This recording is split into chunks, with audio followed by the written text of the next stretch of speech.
Good morning, my brothers and sisters. Welcome to episode number 18 in the book of Colossians. Today's title is More Thankful Than a 4-Year-Old.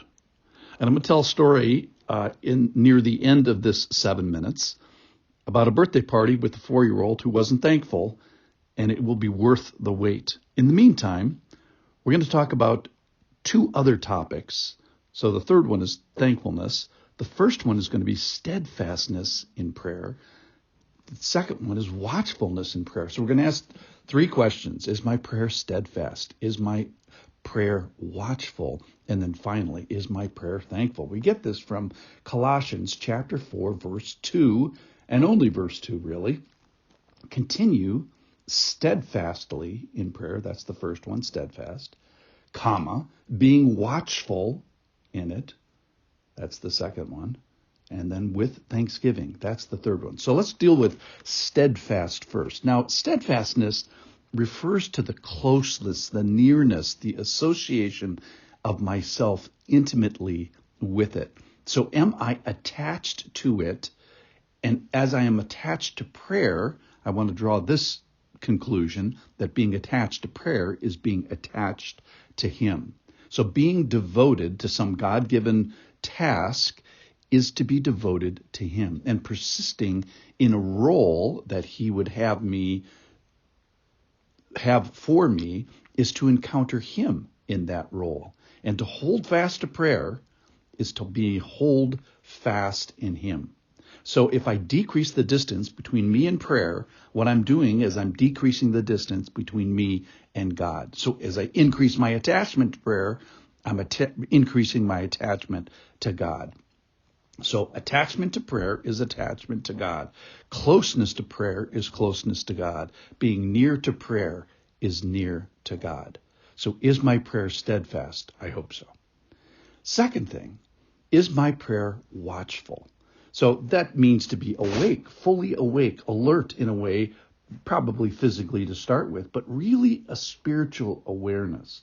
So I'm asking, the question today is, how is my tuning of my spiritual eyes to see and to find and to be awake and to discern and be careful with the needs or the requests that the Lord has placed before me that He would like me to be involved in? Now think about this.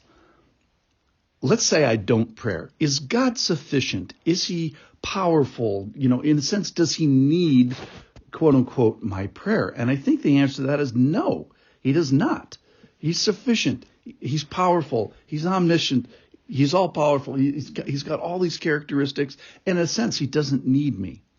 So who's insufficient in this process? Is it God? No, it's me. And yet He has something for me. He has a topic or a person or a sector that I'm responsible for, an area of responsibility that He has asked me to participate in and communicate Him with. And so in a sense, He's been inviting me and He's giving me this privilege, and I just need to be aware of it and awake for it. So is my prayer watchful? All right, the third thing, here's the story. So recently I was at a party. There was a 4-year-old at a birthday party, and he received a gift. And it was a gift, frankly, that he didn't think that he wanted. And to his credit, and without pretense, and honestly, and with sort of startling transparency, he was not grateful. He was not thankful. And you just got to love a 4-year-old. So then I watched the mother I watched this mastery of a mother to try to attach thankfulness with gifting. So with gifting goes thankfulness. So these two things that were separate in a 4-year-old, gifting and thankfulness, the mother was knitting together a gift with thankfulness. So characteristically, we are to be a thankful people. We are to be a grateful people, exuding the sweet spirit of thankfulness. Before what? Why? Because we have a generous Creator. So we're supposed to be thankful because, why? Because He's given us a lot to be thankful for. He's given us all these gifts. So If God wasn't like he is, in a sense, we'd be off the hook. We wouldn't have to be thankful if we didn't have this creating, generous, loving, faithful, saving, sacrificing God. If God didn't do all those things, and his character wasn't what it is, and his behavior what it is, we would have sort of be off the hook. We wouldn't have to be thankful because he isn't a gifter. But that's not true. So my thankfulness is founded on the character and characteristics and behavior of God. So he is a gifter, and I am beholden, if you will, to that gifter to be thankful, to do my part. He's done the gifting. I'm supposed to do the thankful. So today I'm acting as that mother, and I'm waking us up to say, hey, we are greatly gifted. So number one, stop being ungrateful.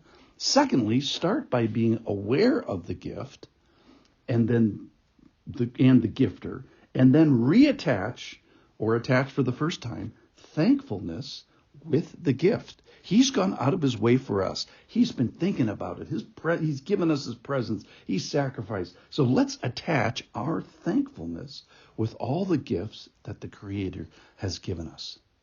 In a sense, what I'm charging us with is, let's be better than a 4-year-old. Let's be more thankful than a 4-year-old because we're more aware of the gifting of the Lord. All right, so 3 things today. Is my prayer steadfast? That is, being close to prayer is being close to God. Being near to prayer is being near to God. Is my prayer watchful? God has something for me in prayer. He's given me something to pray for, something that he's invited me to participate in for some incredible spiritual reason. And I should keep my eyes open for that. And then finally, let me be more thankful than a 4-year-old. Let me attach thankfulness and gratefulness to the wonderful gifts that God has given. Let's go today, and with an eye to the Lord, with a watchful eye and a closeness with the Lord, let's be more thankful than a 4-year-old. Thanks for listening.